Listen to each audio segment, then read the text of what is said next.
Un retour à l'essentiel, à la nature, et le gage d'une relation tournée vers les autres. Rien de tel pour attirer les touristes après la frustration du confinement. Le fait de savoir que la Polynésie est exempte de cas de Covid-19, le fait qu'on soit connu pour un environnement naturel et préservé, tout ça, ça fait que Tahiti et ses îles, c'est un endroit idéal où on s'y sent bien et en sécurité. Images, sons, vidéos, tous les ingrédients sont réunis pour cette campagne digitale traduite en 9 langues. Tahiti Tourisme mise sur une communication la plus large en un temps record. On souhaite avoir une campagne globale. Elle sera multimarché et lancée sur 18 pays. On a commencé par les marchés anglophones et francophones vendredi dernier. On continue cette semaine donc avec les marchés Amérique du Sud, Asie et puis tous les autres pays non francophones de l'Europe. Côté prestataire, on espère fort que cette campagne aboutisse. Patrice transporte les touristes dans les vallées de Tahiti, mais depuis le mois de mars, plus aucun client. Il a dû se séparer de 2 employés. Pour lui, la relance prendra du temps. Est-ce que ça va suffire? J'ai quand même 2 très gros doutes. Moi, je suis dans le tourisme depuis 40 ans. Une crise comme celle-ci, on n'en a jamais eu. Et franchement, on va voir ce que ça va donner. Les frontières s'ouvrent ici, mais elles ne s'ouvrent pas partout. Donc, je ne sais pas si les avions vont arriver à une rentabilité suffisante pour continuer encore pendant 6 mois. Ajoutez à cela des excursions compromises durant la saison des pluies. Le défi du retour des touristes en Polynésie est lancé. La réouverture des frontières le 15 juillet devrait dire si oui ou non le message est passé. Reginald Haring, merci d'être avec nous. Vous êtes patron de Moorea Explorer.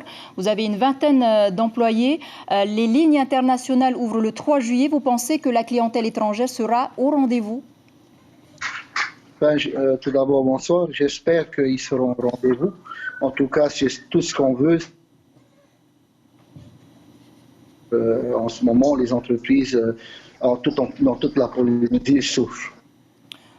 On vient de le voir, Tahiti Tourisme met en avant la Polynésie en tant que destination. Exemple de Covid-19, c'est une bonne stratégie pour vous? Pour moi, c'est une bonne stratégie. Mais ce qu'il ne faut pas qu'ils oublient, c'est qu'il n'y a pas de Covid-19 dans notre pays.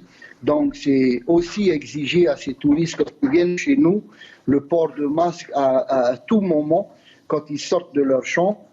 Quand ils viennent en ville ou quand ils viennent faire le shopping, il faut que ces touristes-là portent le masque. Et le masque a fait ses preuves. Et en portant le masque, on peut ne pas attraper cette maladie-là. Vous êtes prêt à vous engager justement, par exemple, dans votre dans l'entreprise que vous gérez, de mettre en place toutes ces mesures de sécurité, ces mesures sanitaires? On a été coupé. Ben oui, pour nous, tous nos travailleurs, quand ils vont reprendre leur boulot, ils auront tous des masques, ils auront tous le matériel de sécurité pour ne pas attraper, car on est les premiers à être auprès de ces touristes, parce que c'est nous qui les transportons à leur hôtel. Pour l'instant, la clientèle locale vous permet, permet-elle de maintenir votre activité? Combien de temps allez-vous encore pouvoir tenir?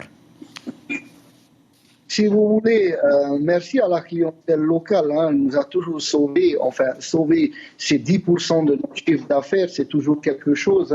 Et donc, on travaille avec les locaux seulement le week-end. Dans la semaine,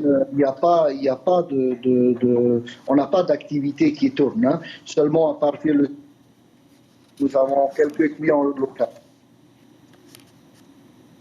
Reginald Haring, merci beaucoup d'avoir accepté de répondre à nos questions. Merci beaucoup.